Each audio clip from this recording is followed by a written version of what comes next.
Dear friends, it's just Uncle Electric, Larry Land, coming at you with a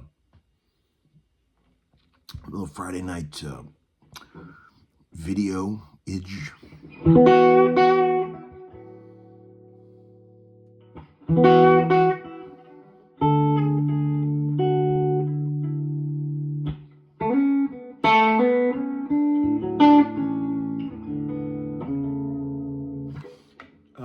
Just got home from day 2 of all-day sessioneering. I've been working on a new Morgan Wallen record again.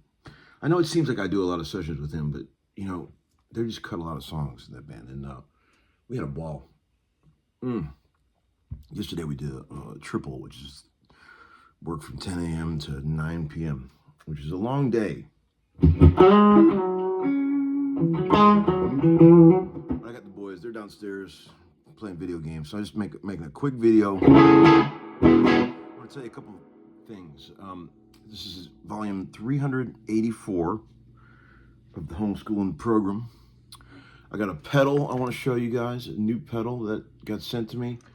And first of all, I want to tell you, my dear friend Dan Huff, who you guys, or you know, legendary producer, guitar player. You know, I told you a while back he's been working on a record, a solo instrumental record. And I've been very excited to see what he does. I heard a couple of little snippets along the way, and I was already like, oh man, this is gonna be good. But man, he just sent me the roughs, the complete record. And I only listened to a couple songs so far, and it's fucking awesome. And you guys are in for a treat. I expect nothing but greatness from dude, and he did not fail. I think maybe in some kind of offhand way, maybe, you know, he mentioned a couple times that my pitiful efforts to make some instrumental records at age 50 plus, you know, maybe gave him a little inspiration to take a break from producing huge country records and make something artistic of his own, you know. And If that is in fact true, that makes me very happy. And I really, he's a dear, dear friend, and I absolutely love Dan to pieces. And man, you guys are going to be fucking blown away by this record. It sounds incredible. The playing is amazing, but it's the compositions that's special. It's like, it's not a shreds record. There's some great guitar playing on it, but it's compositional, and it's really cool. And of course, it's cool because it's Dan.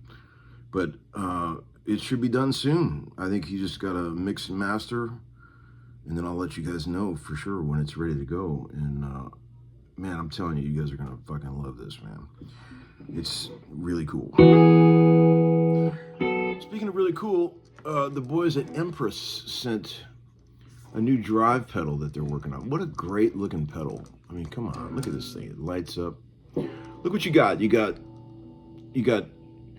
across the top, you've got, I need the old corporate eye for this because I'm going blind, but you got gain here and you got output here. And in the middle is like a blend where you can have as much clean signal as you want versus dirty, which is unusual for this is a distortion pedal. This is not an overdrive. Even at the lowest gain settings, it's still a lot of gain, in my opinion. So I would call this a distortion. It's got bass, middle, and treble, which is nice. And my favorite thing is it's got a mid boost here, or not a mid boost, but like a mid frequency control where you can adjust where you want the mids to boost, which is quite nice. Every distortion pedal should have that. And you've got a boost over here. When you hit the other side of the boost, it turns on a natural boost inside the pedal. So you got two settings. And then here it's got a gate, which really kind of goes to show you that it is a distortion pedal, because you don't need a gate on an overdrive. But you were hearing it. Here's without it. Okay, here's without it. 57 gold top right into a Princeton reverb. No chords, or I mean no pedals.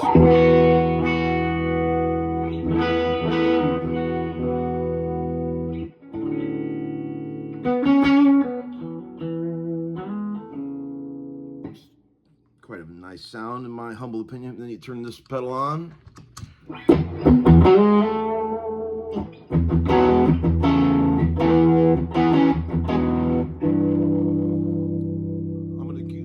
Goose the mid-range a little bit so you can see what it does. Check it out. Yeah.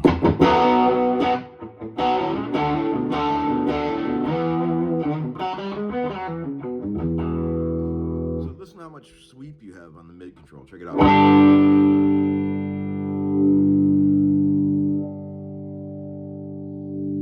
Nobody can make a wah sound without making wah face. It's impossible. Get your Mick Ronson on. I'm an alligator. You get that going if you want. So this is a cool pedal. I haven't tried it yet in the heat of battle, but I'll let you know how it fares. But just goofing around with it in the house here, it sounds really good. And you have to admit, this is a pretty fucking cool looking pedal. The boys, they did a fine job with the aesthetics of this thing. Empress drive pedal. Quite nice. A guy named Lars from God, I always forget. Is he from Sweden or Finland? Can't remember. One of the viewers, Lars. He collects high-end vintage shit. Big fan of the old wood pussy. He sent me an email the other day that said, "Man, you should buy this bass to match your Lake Placid Blue Strat." You know, I've got that 65 Stratocaster that's originally was Lake Placid Blue, but the blue faded to a total green color, right? That's very rare for Lake Placid to do that, but the guy found the 65P bass that has the exact fade. It looks like they are twins. And he said, "You ought to buy this to match your Strat." And I laughed at first, and I started thinking, man, maybe I should. So I called up Chicago Music Exchange, bought it from them. Great, smooth deal with them guys. And the bass showed up a couple days ago, and man, I took it to the Morgan Wallen sessions, and Jimmy Slows played it on every song. He was blown away by how great it was, how great it sounded. So 65 P bass in the same color green. I wish I had it here to show you. But here's what I noticed about it. They're both 65s, right? And both the serial numbers on the L plates, or the F plates, I mean, start with 101. The Strat and the bass, 101 XXX. They're very close. So I told Ebo about that. I said, man, how funny is it that we got the matching pair of these? He goes, oh man, you're fucked now. Now you got to get the Telecaster and the Mustang. You know, I wouldn't go that far, but it is cool to have those two instruments. But I'll probably end up selling that bass to Jimmy because he's fucking fell in love with it, and I could tell by the look on his face when he's playing it that he probably want to buy it, and he will use it more than I would. I play bass on sessions about twice a month. But Jimmy plays every day. You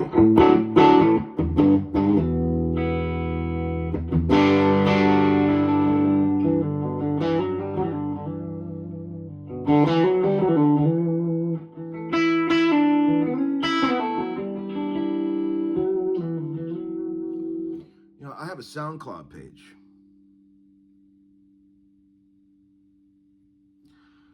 Oh, a couple things in the VCB. One guy said, hey Tom, any cool records that you've been getting into lately? And you know, I've been asked that question before, and man, it takes me. It's a real thing when I find something that really blows my skirt up, whether it's old or new. I feel like I've squeezed a lot of the juice out of music with my extensive listening. And I swear sometimes it's really hard for me to get excited about something. Man, I put on a record today in the car with my boys that I haven't heard in 30 years, and it fucking blew me away. 1978 second Elvis Costello record, this year's model. Oh man, you guys have heard it. It's certainly nothing new. I know you guys probably all love it, but the fucking record, produced by Nick Lowe, that shit is incredible. Just how tight that band was and how cool those arrangements are with that amazing bass player and drummer that they had at that time in the Attractions. What a killer record. Pump It Up, and, you know, This Year's Girl, and the opening track, There's No Action. It's like, come on, man. And you could say what you want about Elvis Costello not having the greatest voice in the world or whatever, but you know what? He is a good singer, though. Like his pitch is amazing, and he's got great pocket and time and tone. You know, people always talk shit on Elvis Costello's singing, but man, I think he's really good personally. And that drummer and bass player that they had cooking in that band, like, listen to Pump It Up. I know you've heard it before, but listen to it loud as fuck in the car. Could there be a better groove in the history of rock and roll? When the chorus comes along, and I think his name is Bruce Thomas, played that bass part he plays in the chorus. I mean, what the fuck, man? How good is that? I was laughing as we were driving around listening to it. I'm just like, how good does it sound? It's like, it's unbelievable. Another guy said, Tom, do you think some people are born without the ability to hear tone? Absolutely. I mean, and I'm not talking about tone deaf with notes. Like, we certainly know people that do that.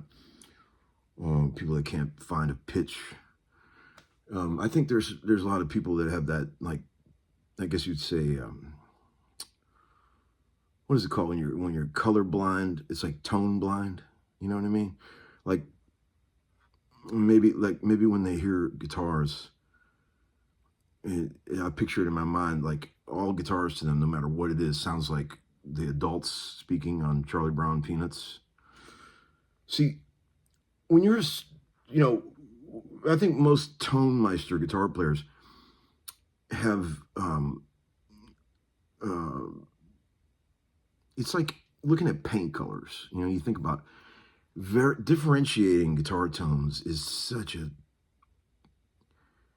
it's very, very, very detailed. And like to be able to notice the difference between two similar tones and what's different about them. It can be pretty inside. But those little things make such a difference when you're making records, like tiny adjustments. And I think some people are born without the ability to hear that stuff, you know. It's been proven to me, actually. But I'm glad, even with my hearing loss that I have after, you know, whatever, 47 years of playing Marshalls, you know, I've been waiting for the day when I'm in there blasting the guitar and thinking it sounds amazing. And the engineer is just going, dude, turn down that treble. But, you know, most of the time people tell me to brighten it up. Like I'm like, really? It's not too trebly? Because it's like, I think my 3K is gone pretty much totally in this left ear from years of playing headphones. But I've just compensated for it somehow, you know. But man, I tell you, I've seen people that they couldn't tell. They can't even tell like a heavily distorted sound from a like mildly distorted sound. They can't even tell. But it happens. What else? Another guy said, "Oh, Tom, did you see you have a stalker?" Oh God, this is not the first stalker that I've had. For some reason, something about my personality has always attracted weirdo stalkers. I don't know why. Man, I had a guy that used to stalk me that got full on arrested by the FBI with a SWAT team. And so this is nothing new, but yeah, this is a guy that's made 4 straight videos with my name in the title talking about how I'm delusional and psychotic. And it's the thing that's just hilarious about it is like the entire experiment on his part is blown up totally in his face. Every comment on his channel is just people saying to him, dude, what the fuck are you doing? You're an asshole. It's like, I can't believe how everyone, like 90% of the comments are like that. But I'll tell you, he's like Rocky, like a deeply psychologically disturbed Rocky Balboa. He just keeps taking the punches and coming and coming. But hopefully that will end soon because it's very annoying. But hopefully that will end soon. And let's see what else. There was something else I was going to tell you. We've got some nasty weather coming up here, friends. Get ready. It's supposed to get cold and nasty.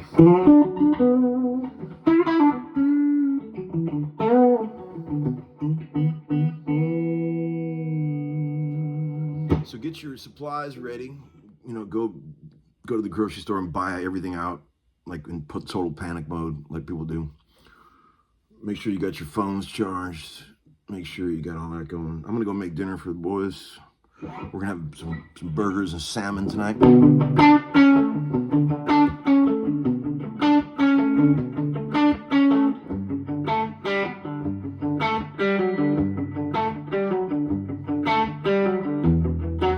Shame about that bridge pickup tone. These are early ones, man. Look at that. You know how the earliest PAFs have that like the covers almost look like they're painted. And there's no on the really early PAFs like this, there's no patent applied for sticker on the bottom. Did you know that? So these could be some of the earliest PAFs ever made here on this guitar. 57. Look at that headstock. Come on, man. The neck pickup, though. Check out this neck pickup.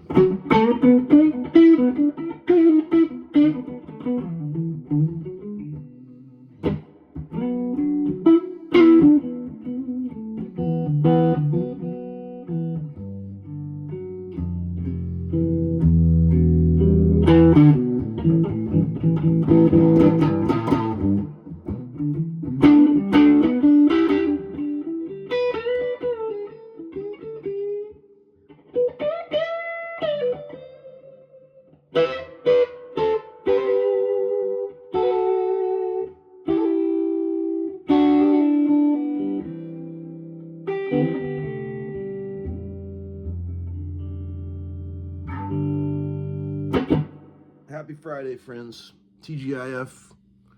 Talk to you soon. Bye-bye.